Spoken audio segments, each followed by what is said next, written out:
دارها أيا دارها.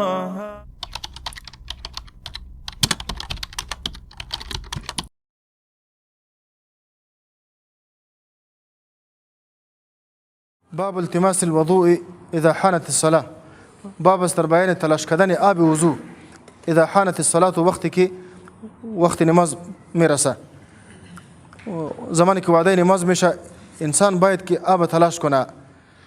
اگر آب نباشه آب تلاش کنه، کوشش خود بکنه. اگر آب پیدا نکرد بعد از او انسان میتونه که تیمم بکنه. وقالت عائشة رضی الله عنها حضرت الصبح.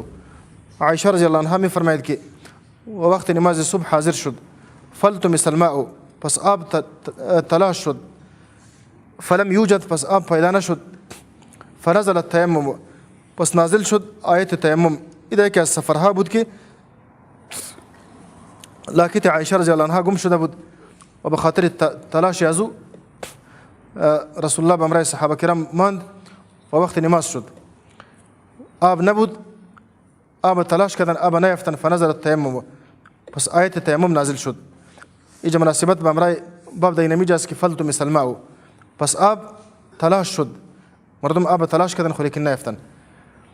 حدثنا عبد الله بن يوسف قال أخبرنا مالك عن إسحاق بن عبد الله بن أبي طلحة عن أنس بن مالك رضي الله عنه أنه قال رأيت رسول الله صلى الله عليه وسلم.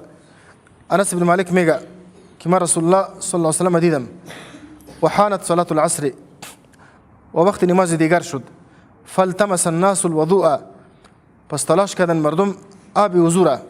این ده یکی از سفرها بود. فأتي رسول الله صلى الله عليه وسلم بوضوء، پس آورده شد به رسول الله صلی الله علیه وسلم آب وضو، فلم یجدوه، پس آب نیافتن. فالتمس الناس الوضوء، تلاش کردن مردم آب وضو را، فلم یجدوه، پس آب وضو را نیافتن. فأتي رسول الله صلی الله علیه وسلم بوضوء، پس آورده شد به رسول الله صلی الله علیه وسلم آب وضو که بسیار کم بود، با كل مردم كفايتنا ميكد. فوضع رسول الله صلى الله عليه وسلم في ذلك الإناء يده، پس ماند رسول الله صلى الله عليه وسلم دون مزرف يده دست خدا. وأمر الناس أن يتوضأوا منه، وأمر كد مردم را كذا مزرف وزو بگیرن. قال أنس بن مالك ميغا فرأيت الماء ينبع من تحت أصابعه، پس ما دیدم آب را ينبع که فواره میکرد، امتو بالا میشد، من تحت اصابعه، از زیر کلکهای رسول الله صلی الله علیه وسلم، حتی توضؤوا من عند آخرهم، تا این که کلشان وضو گرفتن. تقریبا 70-80 نفر بودن، کلشان از آب بسیار کم وضو گرفتن. و این از جمله معجزات رسول الله صلی الله علیه وسلم بود که آب بسیار کم به خاطر نفر بسیار زیاد کفایت میکرد. با همین قسم غذای بسیار کم به خاطر بسیار مردم زیاد کفایت میکرد. این از جمله معجزه های رسول الله صلی الله علیه وسلم بود. مناسبت حدیث به همراه باب در اینمی جاست که فالتمس الناس الوضوء فلم یجدوه، پس مردم آب تلاش کردن، آب وضو را تلاش کردن، فلم یجدوه، را نیافتن. یعنی انسان وقتی که وعده نماز میرسه، انسان به اندازه توان خود باید سعی و تلاش خود بکنه که آب وضو را تلاش بکنه. اگر بازم آب وضو را پیدا نتونستن، باز میتونن که تیمم بکنه. باب الماء الذي يغسل به شعر الانسان. باب استر بیان و نمی آبی که شسته میشه به او شعر الانسان، مویهای انسان. در این باب امام بخاری رحمت الله علیه چند مسئله ذکر میکنه. اول خو و نمی آبی که به او مویهای انسان شسته شده و نمی آب پاک است، حکم از را بیان میکنه که نمی آب پاک است و نجس نمیشه. آبی که استعمال شده و مویهای انسان به او شسته شده، این آب پلیت نمیشه. مسئله دیگه که در این باب ذکر میکنه وكان عطاء وبود عطاء ابن ابي رباح لا يرى به بأسا، بی کدام باکر نمیدید ان يتخذ منها الخيوط، که جور شوه از مویهای انسان تارها والحبال و رسمانها و سؤر الكلاب، و باب استر مورد پس خورده سگها و ممرها في المسجد، و تیر شدن سگها در مسجد. مسئله دیگه که امام بخاری رحمت الله علیه در باب ذکر میکنه مسئله سور الکلاب است. سور پس خورده را گفته میشه که سگ از کدام ظرف بخوره متبقی چیزی که میمانه حکم از او را ذکر میکنه. از کدام ظرفی که سگ میلیسه متبقی کدام آبی که میمانه حکم از را بیان میکنه. مسئله اول کدام آبی که موی انسان به شسته شوه و نمی آب پاک است، دیگه کدام مشکل نیست.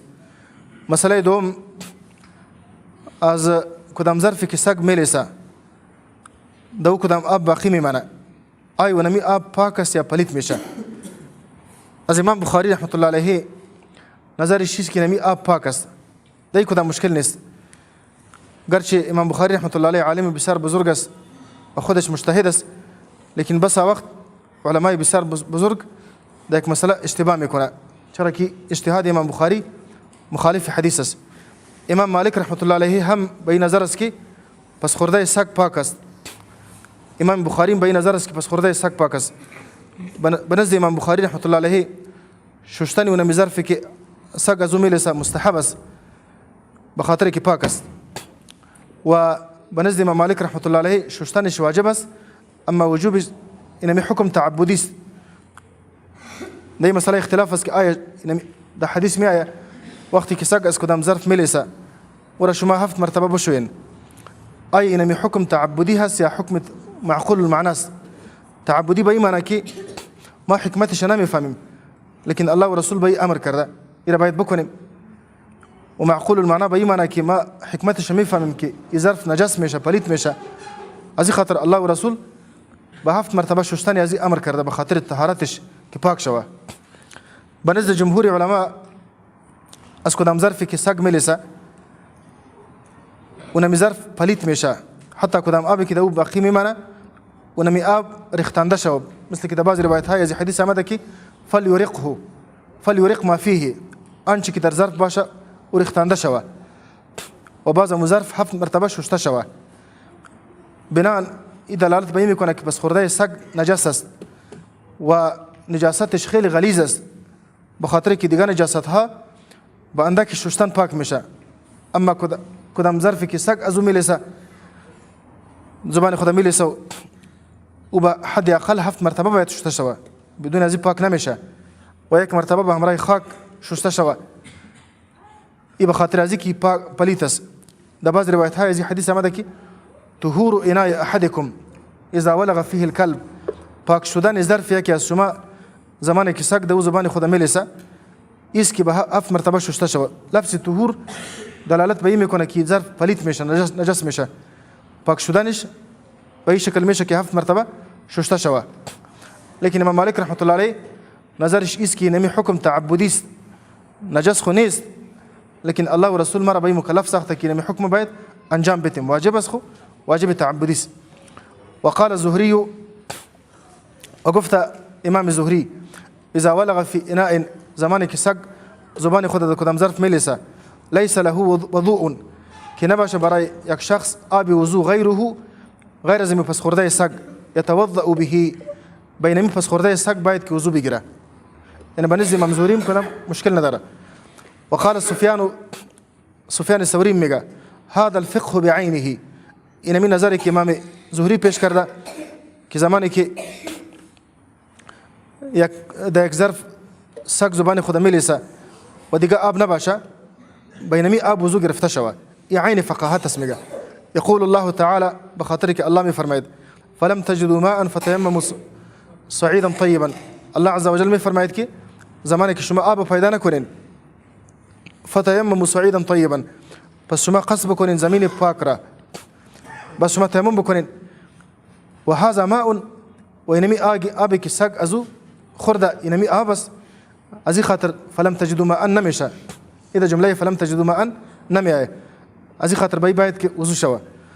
و فی النفس منه شیء، البته در نفس انسان دی یک چیز شک و شبهه وجود داره، از این خاطر یتوضأ به، سفیان الثوری میگه که وضو را بگیره بینمی آب و یتیمم، و تیمم هم بگیره، به خاطر که آب است و آب پاک است به وضو گرفته شوه، و به خاطر که در نفس یک چیز خدشه وجود داره، از این خاطر تیمم بکنه.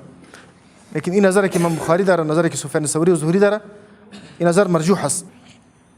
امام بخاری به خاطر اثبات نمی نظر خود ایجا چند حدیث ذکر میکنه.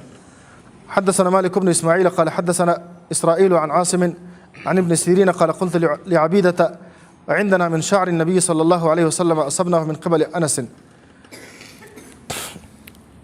محمد بن سيرين میگه ما با عبیده گفتم عندنا من شعر النبي صلى الله عليه وسلم، پیش ما از مویهای نبی صلی الله علیه و سلم است.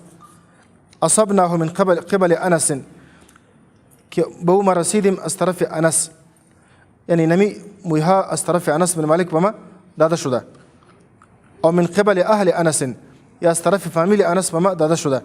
فقال عبیده گفت لأن تكون عندي شعرة، ایکی باشه پیش ما یک موی منه از مویهای رسول الله صلی الله علیه و سلم، احب الی، ایبا ما بسیار محبوب است، من الدنیا و ما فيها، از تمام دنیا و آنچه که در دنیا است، از کل دنیا که در ما ای بهتر است. زمانی که پیغمبر صلی الله علیه و سلم سر خود تراشید در موسم حج، همیشه سر خود نمی تراشید. پیغمبر صلی الله علیه و سلم یک قسمت یک طرف موی خود به ابو طلحه داد و از طرف دیگه از طرف چپش مویهای خود به صحابه تقسیم کرد. کسی را یک موی داد، کسی را دو موی، کسی را کم و کسی را زیاد، سر کلگی تقسیم کرد.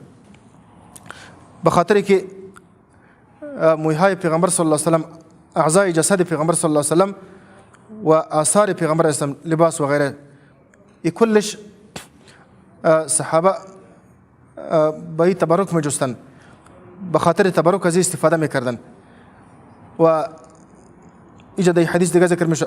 حدثنا محمد بن عبد الرحيم قال اخبرنا سعيد بن سليمان قال حدثنا عباد عن ابن عون عن ابن سيرين عن انس رضي الله عنه ان رسول الله صلى الله عليه وسلم لما حلق رأسه، انس بن مالك میگه رسول الله صلی الله علیه و سلم زمان که سر خود تراشید، كان ابو طلحه اول من اخذ من شعره، بود ابو طلحه اولین کسی که از مویهای پیغمبر اسلام گرفته. یک طرفش پیغمبر اسلام با ابو طلحه داده بود و طرف دیگر به دیگر صحابه تقسیم کرده بود. باز پیغمبر صحابه از مویهای پیغمبر صلی الله علیه و سلم به شکل تبرک از استفاده میکردند. حتی از لباس پیغمبر اسلام در یک حدیث آمده یک زن به پیغمبر صلی الله علیه و سلم یک لباس جور دوخته بود، او را به پیغمبر اسلام هدیه داده بود و پیغمبر اسلام به ضرورت هم داشت. باز یک کسی گفت که یا رسول الله ما احسنها، چقدر لباس زیباست، ایره به ما بیتی. از پیغمبر اسلام عادتش بود وقتی که از او کدام چیزی خواسته میشد با کسی نه نمیگفت، او را برش گفت که بله برات میتیم.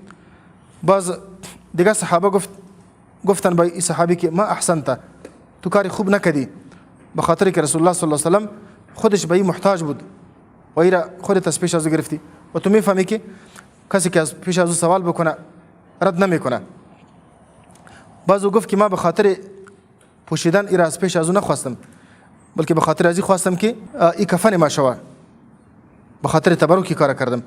همچنان وقتی که پیغمبر اسلام وضو میگرفت، آب وضوی پیغمبر اسلام کسی صحابه به زمین نمیماندن، او را میگرفتن به بدن خود میمالیدن. وقتی که لعاب دهن خود توف میکرد، او را صحابه در دست خود میگرفتن، او را به بدن خود میمالیدن. یک مرتبه پیغمبر اسلام استراحت بود و عرق کرده بود. ام سلیم که به همراه رسول الله صلی الله علیه و سلم محرمیت داشت، از عرق پیغمبر اسلام جمع کرد، یک بوتل انداخت. باز گفت که او را به خوشبویی دیگه یک جا کرد. باز میگفت که انه لاطیب الطیب، از همه خوشبویی ها کرده این بهترین خوشبویی بود که پیش ما بود. یعنی صحابه آثار پیغمبر اسلام به نیت تبرک پیش خود نگاه میکردن. این حکم مختص به رسول الله صلی الله علیه و سلم است، با کسی دیگه و آثار کسی دیگه تبرک جسته نمیشه. گرچه ابن حجر گفته که هذا فيه تبرک بالصالحین، دا این حدیث دلیل است به ای که الصالحین آدم میتونه که با آثار اونها تبرک با نیت تبرک او را استفاده کنه. امام نووی رحمت الله علیه گفته که از این ثابت میشه که با آثار صالحین آدم میتونه که با نیت تبرک او را استفاده کنه. لیکن به خاطر از این درست نیست که صحابه با امرای غیر پیغمبر به هیچ کسی همچون تعامل نکرده.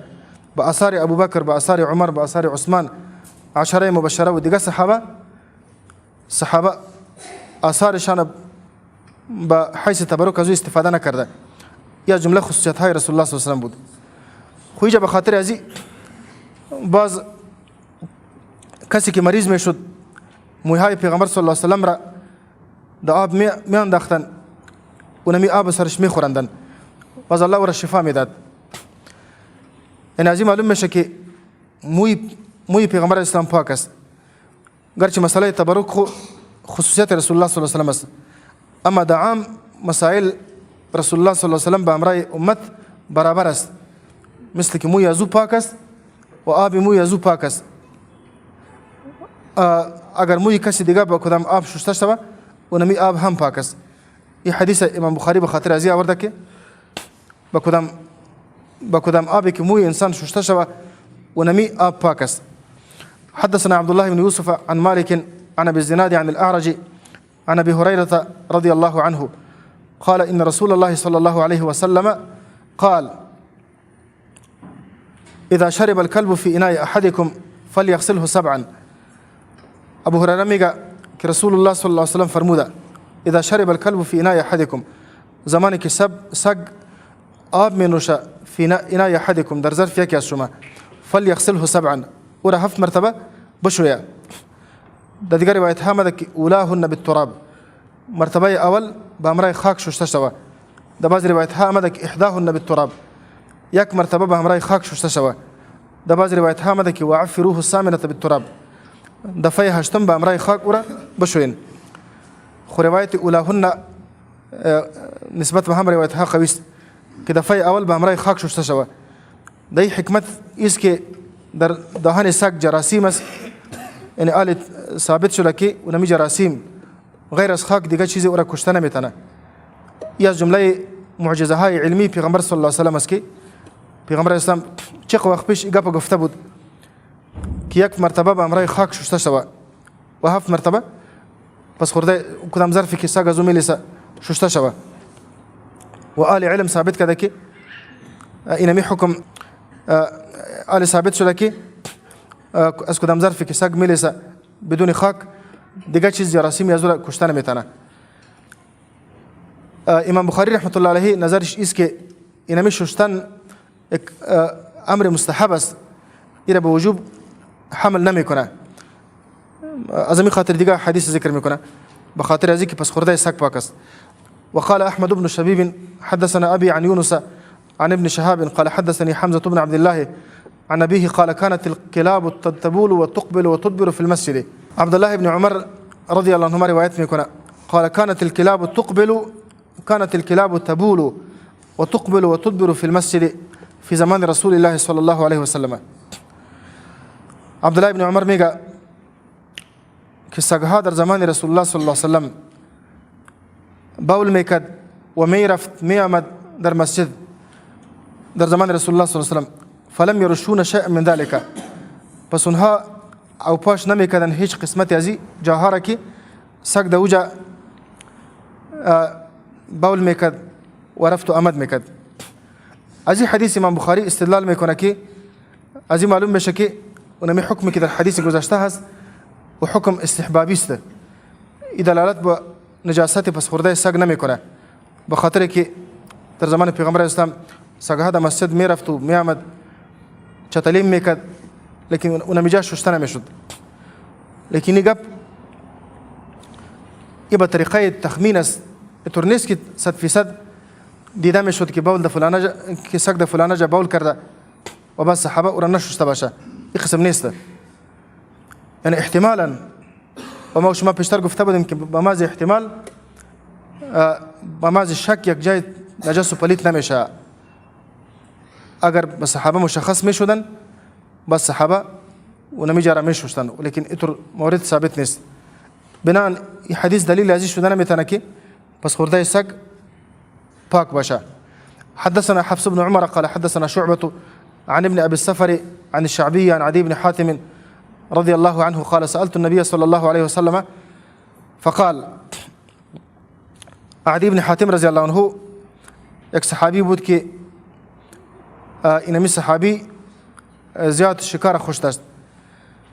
از این خاطر درباره شکار از نبی صلی الله علیه و سلم سوال کرد. سألت النبی صلی الله علیه و سلم، ما سوال کردم از نبی صلی الله علیه و سلم درباره سگ شکاری سوال کردم که چی وقت ما میتونم که گوشت ازوره شکار ازوره بخورم. فقال فرمود اذا ارسلت کلبک، زمانی که روان کنی سگ خدا المعلمه، اونمی سگی که معلم باشه که تعلیم دیده باشه، سگ معلم اونمی سگ گفته میشه که اگر صاحبش او را روان میکنه پشت شکار میره، اگر پس میطلبه پس میایه، ایره سگ معلم میگه. اگر این قسم نباشه باز معلم گفته نمیشه.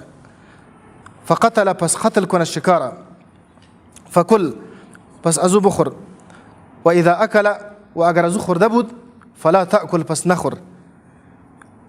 یکی از علامه های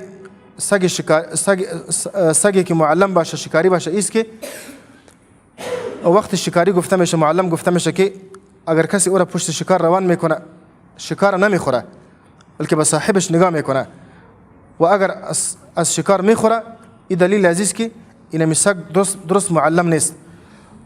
و اذا اکل، زمانی که میخوره فلا تأکل، باز ازو نخوری. فانما امسكه على نفسه، بخاطر کورا سر خود، بخاطر خود نگاه کرده، بخاطر تو نگاه نکرده از کدام شکاری که خورده باشه.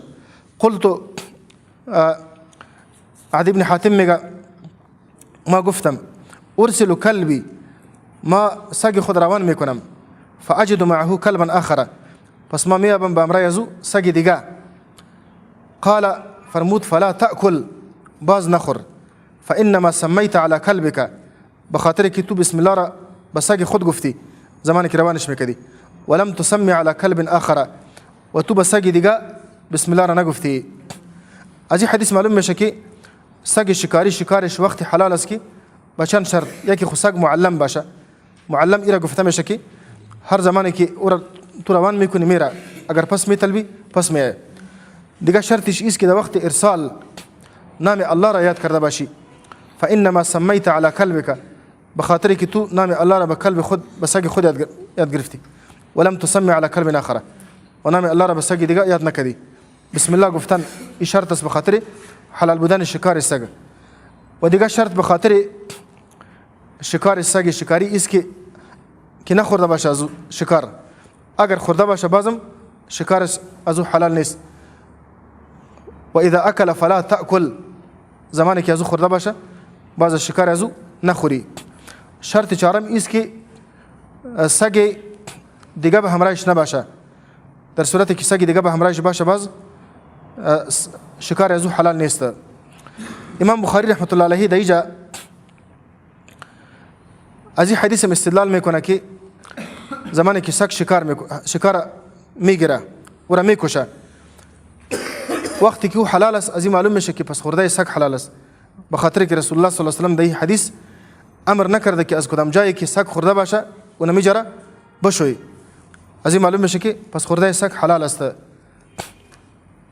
امام بخاری خودش مجتهد است، یعنی اجتهاد کرده که پس خورده سگ حلال است، لیکن این حکم مخصوص به شکار است. درباره عام حکم سگ رسول الله بیان کرده، اما حدیث قبلی بود که اذا شرب الكلب في اناء احدكم، زمانی که سگ در ظرف یکی از شما میخوره فلیغسله 7، او را 7 مرتبه بشویه و 1 مرتبه به همراه خاک بشویه. و دیگه روایت از این حدیث است طهور اناء احدكم، پاک شدن ظرف یکی از شما زمانی که سگ در زبان خود میلیسه است که 7 مرتبه شسته شوه. از لفظ طهور معلوم میشه که سگ از کدام ظرفی که میخوره اونم ظرف چتل میشه.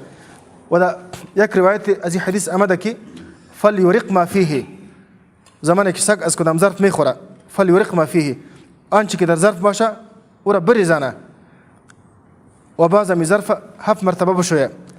فلیورق ما فیه از این معلوم میشه که آنچه که در ظرف است و پلیت است، استعمال ازو درست نیست. اگر استعمال ازو درست می بود پیغمبر اسلام بیراقت و بریختاندن ازو امر نمیکرد، بخاطر که رسول الله از اضاعت مال منع کرده، لیکن بخاطر که نجس شده پلید شده از این خاطر رسول الله ریختاندن ازو امر کرده. و این حدیثی که امام بخاری از استدلال میکنه، این حدیث در مورد شکار است، یک مورد خاص است. ما نمیتونیم که از حدیثی که در مورد خاص آمده در عموم موارد استدلال بکنیم. بناهن این همین اجتهادی که امام بخاری کرده که وقتی که پس خورده سگ باشه و دیگه آب نباشه آدم سر ازی وضو بکنه، یا اینکه سفیان ثوری میگه وضو بگیره و تیمم بکنه، این همین اجتهاد نادرست است.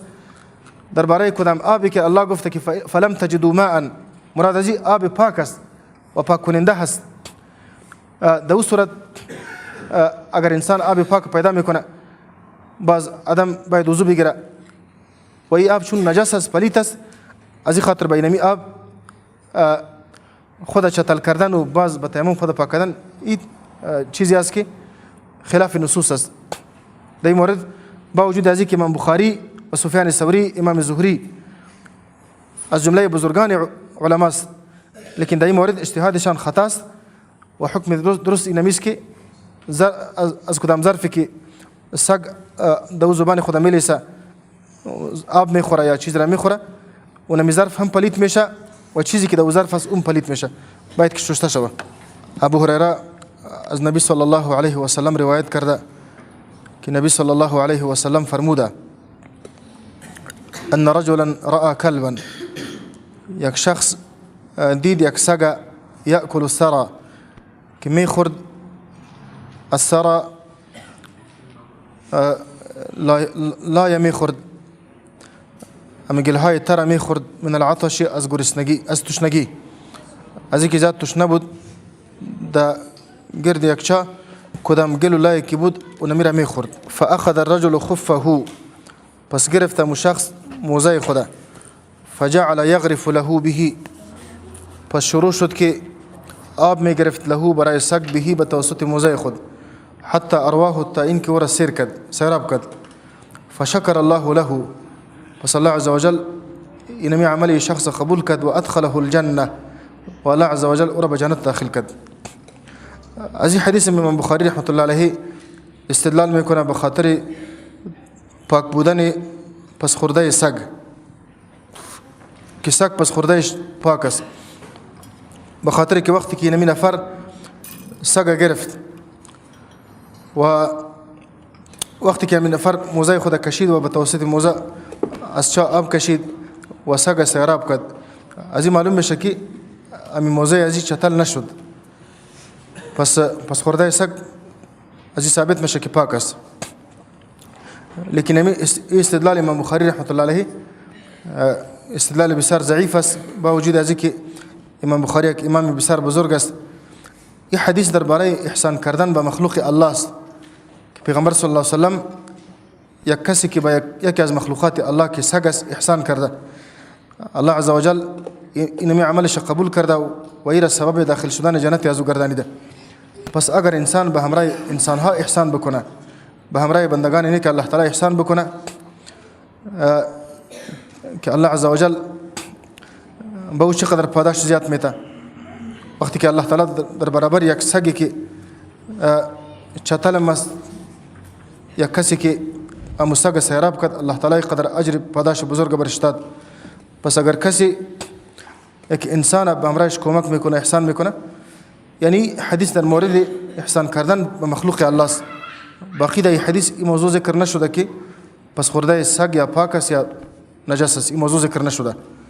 بناهن این قول راجح است که پس خورده سگ نجس است و سگ از کدام چیزی که میخوره باید که 7 مرتبه شسته شود و 1 مرتبه به همراه خاک شسته شود. قسمی که پیشتر گفتیم. باب من لم ير الوضوء الا من المخرجين القبل والدبر لقول الله تعالى او جاء احد منكم من الغائط. باب من لم ير الوضوء، باب است در بیان کسی که نمی بینه فرضیات وضوء الا من المخرجين، مگر از یکی از دورا القبل والدبر، از پیش و پس. ما خرج من السبیلین ناقض وضوء هست و دیگه هر آن چیزی که از بدن انسان خارج میشه ناقض وضوء نیست. لقول الله تعالی، بخاطر قول الله عز وجل که فرموده او جاء احد منكم من الغائط، یا بیاید یکی از شما من الغائط از قضای حاجت.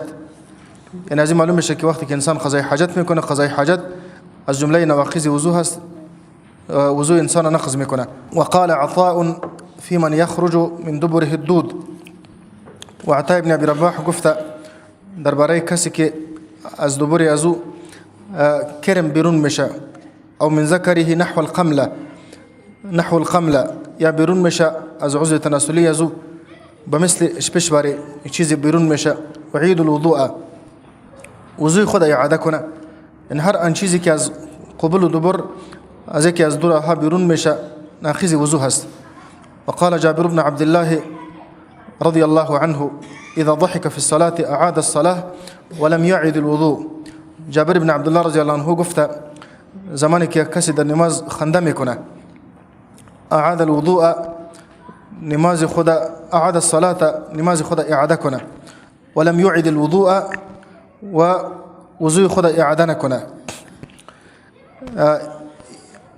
وقال الحسن وحسن بصري گفته ان اخذ من شعره واصفاره اگر کسی بگیره از نخونهای از موهای خود و اصفاره و از نخونهای خود او خلع خفیه یا یکی بکشه موزهای خود فلا وضوء علیه پس نیست وضو با او سر وضو لازم نمیگرده. اینمی ترجمه الباب امام بخاری رحمت الله علیه به خاطر عزیز ذکر کرده که از بدن انسان چیزی که خارج میشه فقط او چیزی که از یکی از دو راه خارج میشه و نمی ناقض وضو هست.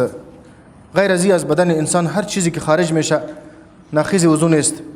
مثلا وقتی که انسان استفراغ میکنه انسان لعاب دهان تف میکنه از بینیش که آب بیرون میشه اشک بیرون میشه یا مثلا خون بیرون میشه این همه چیزها از جمله نواقض وضو نیست. بینمی چیزا وضو انسان نقض نمیشه. یکی خو غیر از ما خرج من بدن الانسان بعضی نواقض است که تعلق با ما خرج من السبیلین نداره مثل خواب واری. درباره خواب در حدیث آمده پیغمبر اسلام فرموده که صفوان بن عسال میگه امرنا رسول الله صلی الله علیه و سلم اذا كنا سفرا الا ننزع خفافنا 3 ايام ولياليهن الا من جنابه ولكن من غائط وبول ونوم. رسول الله صلی الله علیه و سلم به ما امر کرده که ما تا وقتی که مسافر باشیم تا 3 شبانه روز موزهای خود نکشیم سرش مسح بکنیم الا من جنابه مگر از جنابت موزهای خود بکشیم ولكن من غائط وبول ونوم لیکن از قضای حاجت کلان و خورد یا از خواب که نمی از جمله نواقض وضو هست در این صورت ما موزهای خود از پاهای خود نکشیم بلکه سرازی مسح بکنیم. در این حدیث لفظ نوم ذکر شده که نوم یکی از جمله نواقض وضو هست. یا مثلا خوردن گوشت شتر در حدیث آمده که از جمله نواقض وضو هست. در حدیث آمده از پیغمبر جابر بن سمره میگه که از رسول الله سوال شد درباره از اینکه ان نتوضا من لحوم الغنم یا رسول الله ما از خوردن گوشت گوسفند وضو بگیریم. پیغمبر اسلام فرمود که اگر دلتان باشه بگیرین اگر دلتان نباشه نگیرین. میگه باز پرسان کردیم که آیا از گوشت شتر ما وضو بگیریم؟ پیغمبر اسلام فرمود که بله از گوشت شتر شما وضو بگیرین. دیگه حدیث است که اسید ابن حذر روایت میکنه که پیغمبر اسلام فرموده توضؤوا من لحوم الابل شما از خوردن گوشت شتر وضو بگیرین ولا توضؤوا من لحوم الغنم و شما از خوردن گوشت گوسفند وضو نگیرین. یعنی از این حدیث معلوم میشه که خوردن گوشت گوسفند از جمله نواقض وضو هست. وضو انسان نقض میکنه. گوشت شتر از گوسفند نقض نمیکنه از شتر وضو انسان نقض میکنه. یا در حدیث آمده که مس کردن عورت کسی که عورت خود با طریقه شهوت لمس میکنه. در این مورد 2 حدیث آمده که حدیث بسترس که حدیث طلق بن علی. از حدیث طلق بن علی معلوم میشه که لمس کردن عضو تناسلی از جمله نواقض وضو نیست. از پیغمبر اسلام پرسان شد درباره لمس کردن عضو تناسلی گفت که هل هو الا بضعه منك نیست عضو تناسلی مگر یکی از اندامهای توست مثل که با لمس کردن دیگه اندامها وضو نقض نمیشه بهم نمیشه. اما در حدیث بصرا آمده که رسول الله فرموده من مس ذکره فلیتوضا کسی که عضو تناسلی خود لمس میکنه وضو بگیره. نازی معلوم میشه که بعض علما تطبیق میکنه جمع میکنه که حدیث طلق بن علی محمول است به او حالتی که بدون شهوت و به همراه حائل کسی عورت لمس میکنه و حدیث بصرا حمل میشه به او حالتی که به همراه شهوت باشه و بدون حائل باشه. بدون حائل کسی شرمگاه خود لمس کنه و به همراه شهوت لمس کنه، در این صورت ناقض وضو است، یعنی دیگه ناقض وضو است. یا مثلا کسی که بیهوش میشه، کسی که هوش خود از دست میده، یعنی عقل خود از دست میده به توسط از که انسان بیهوش میشه، شعور خود از دست میده، این همه از جمله نواقض وضو است. لیکن از جمله چیزهایی که از بدن انسان خارج میشه، از همین چیزا فقط هر آن چیزی که از یکی از دو راه بیرون میشه، امام بخاری میگه این از جمله نواقض وضو هست و غیر از این دیگه چیزا از جمله نواقض وضو نیست. مثلا البته در بعضی چیزها اختلاف است، مثلا در قی اختلاف است که آیا خروج قی از جمله نواقض وضو هست یا نیست. کسی که استفراغ میکنه، برخی علما به این نظر هستند که خروج قی یا استفراغ از جمله نواقض وضو هست. اونا استدلال میکنه به حدیثی که پیغمبر اسلام ان النبی صلی الله علیه و سلم قاء فتوضأ، که نبی صلی الله علیه و سلم استفراغ کرد و باز وضو گرفت.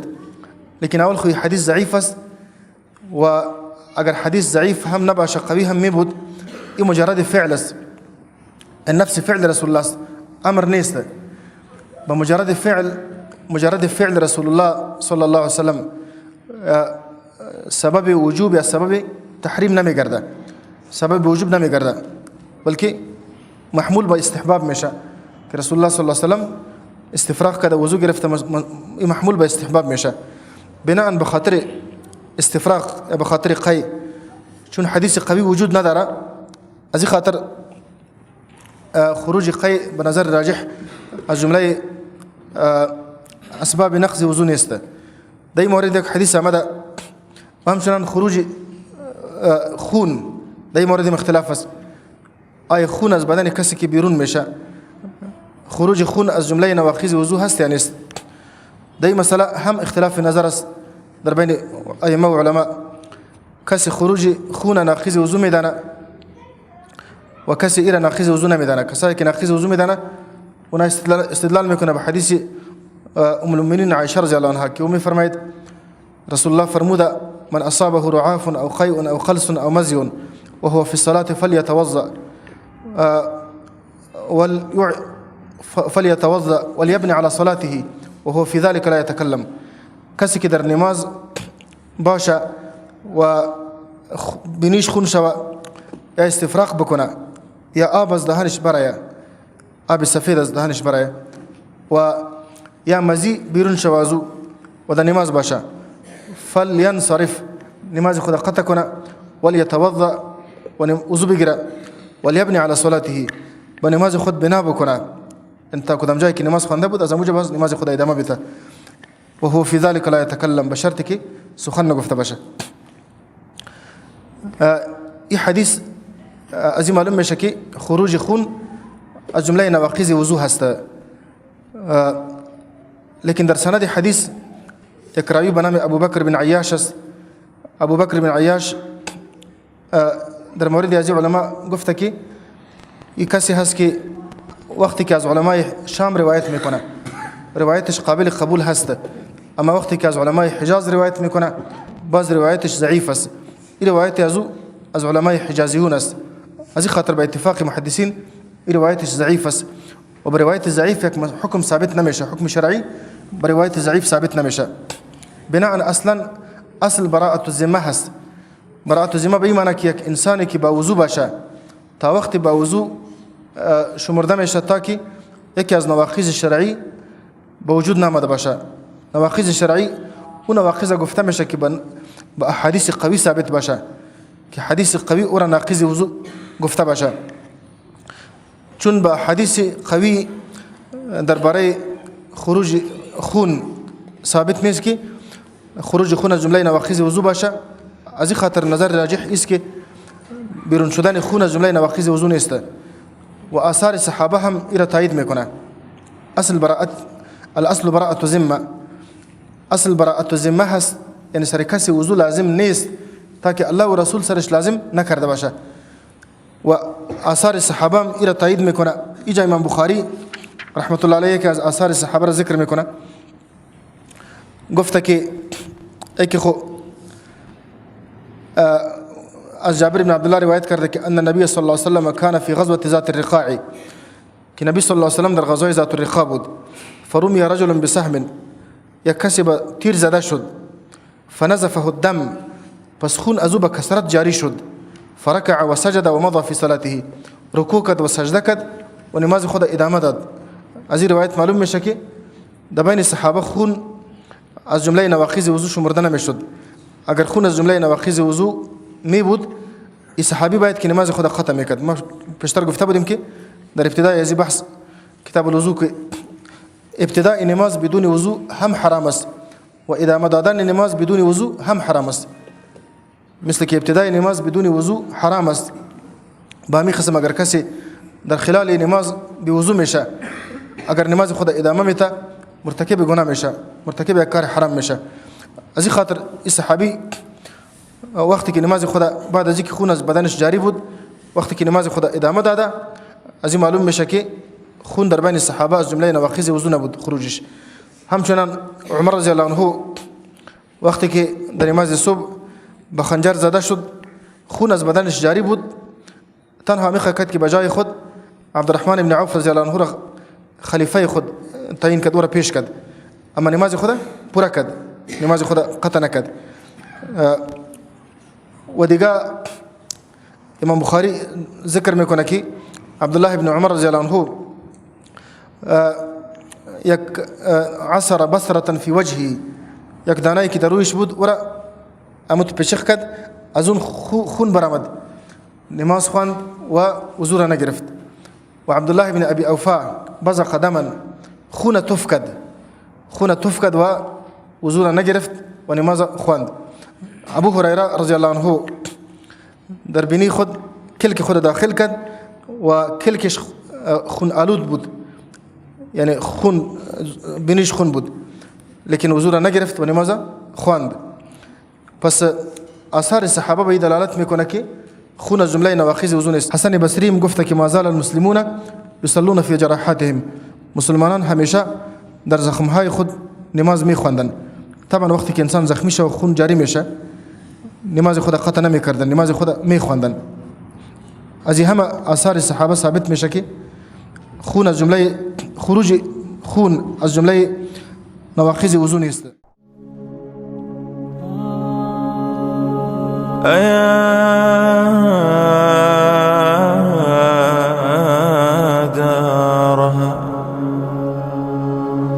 أيا دارها حييت دارا ومن